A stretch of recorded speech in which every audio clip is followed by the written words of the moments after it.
رامبير كابور يتحول إلى رجل عجوز في أحد الإعلانات مؤخرا. تطورات جديدة في قضية سوشانت سينغ راجبوت، ومحامي ريا أمام المحكمة يقدم بعض الدفاعات.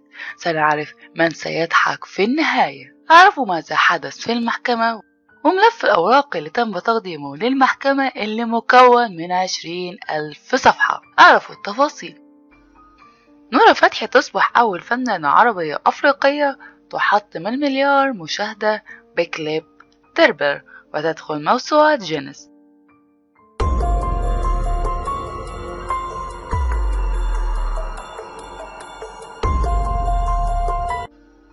نورة فتحي تصبح أول فنانة عربية أفريقية تحطم المليار مشاهدة بكليب تربر وتدخل موسوعة جينيس.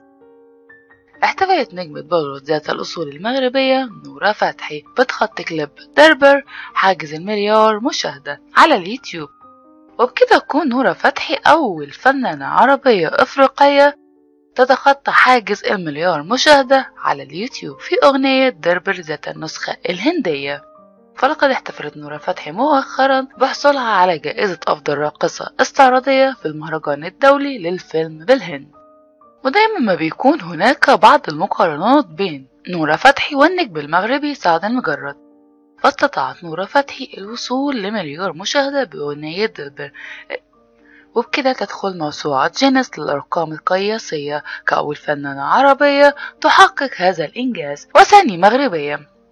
والأغنية نفسها حطمت العديد من الأرقام القياسية، ولكن الجمهور الهندي كان ليه رأي تاني، فقدم الدعم للفنانة الاستعراضية نورة فتحي التي استطاعت من خلالهم تحقيق هذا الإنجاز. فلقد تابعها أكثر من 174 مليون مشاهد، في حين أن قناة سعد المجرد يتابعها أكثر من 12 مليون فولور.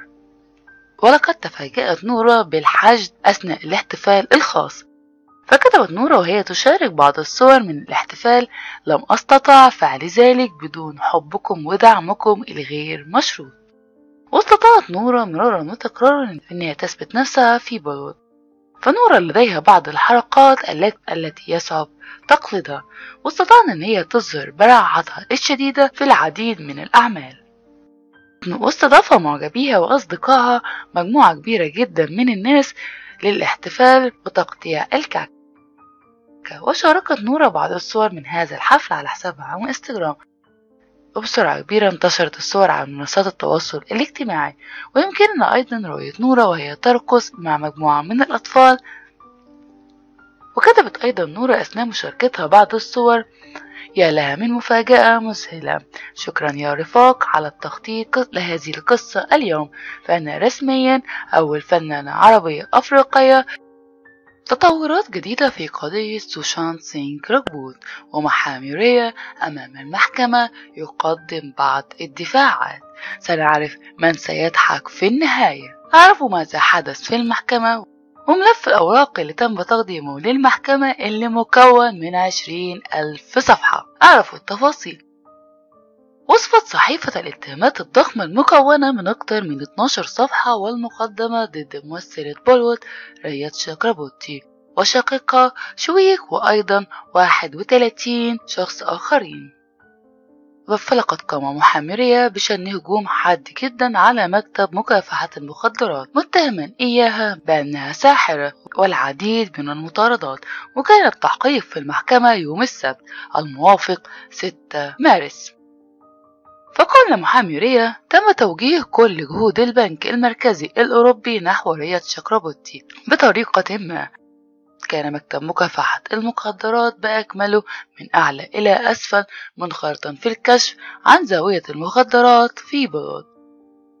فصحيفة الاتهامات عبارة عن سخرية راتبة قائمة على أساس الأدلة الغير مقبولة والبيانات المسجلة بموجب القانون الهندي القسم 76، حتى بعد صدور حكم المحكمة العليا في قضية طوفان سينغ، وبدون توجيه الاتهام إلى ريا تشاكربورتي، فإن هذه القضية ليس لها أي أساس. ففي إشارة إلى ادعاءات مكتب مكافحة المخدرات في لائحة الاتهامات اللي تم تقديمها والعقاقير المخدرة والمؤثرات العقلية التي يقال بأنه تم تقديمها إلى سوشانت، نفى المحامي ما زعم وكالة المخابرات الفيدرالية. وقال محامي ريا: كانت كمية المواد المخدرة التي تم استردادها ضد 33 متهم لا يمكن مقارنتها بما استردته حتى شرطة مومباي أو خلية مكافحة المخدرات أو جمارك المطارات أو حتى وكالات أخرى في مداهمة واحدة أو فخ. علاوة على ذلك قال أنه لا تكاد توجد أي مادة ضد أي وجوه معروفة تم عرضها خلال التحقيقات، وتساءل عما إذا كانت المزاعم كاذبة أو الله وحده يعلم الحقيقة.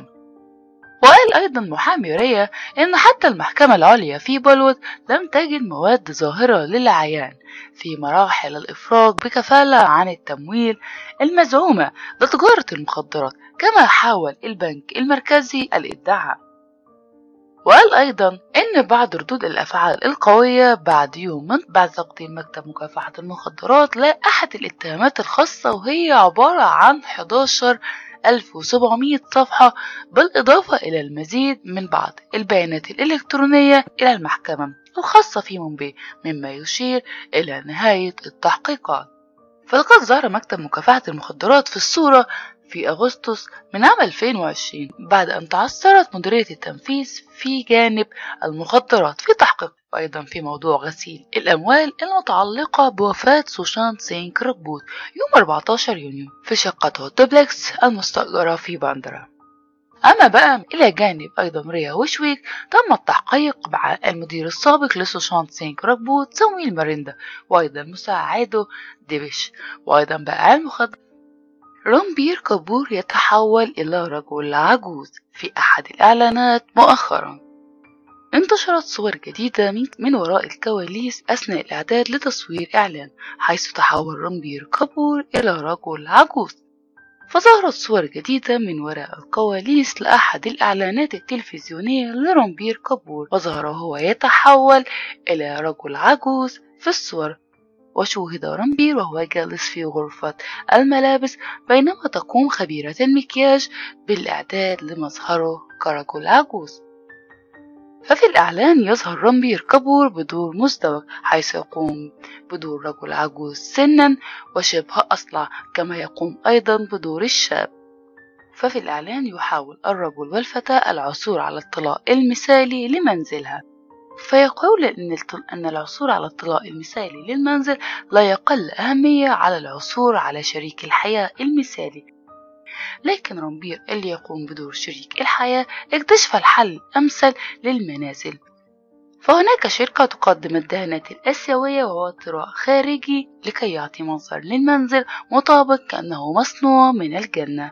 وهناك أيضا مادة واقية للمنزل لمدة 10 سنوات لكي تحافظ على المنزل محميا دائما. وقبل أيام قليلة ظهروا على وسائل التواصل الاجتماعي صور لرامبير كابور وصديقته آليا بهات أثناء قيامهم أيضا بتصوير للشمس، وكانت آليا بهات ترتدي كورتي أخضر بينما رامبير يرتدي قميصا أبيض، وهم يجلسوا في أحد سيارات التوك توك، وكل من الحبيبين في السيارة ويقوموا بتذوق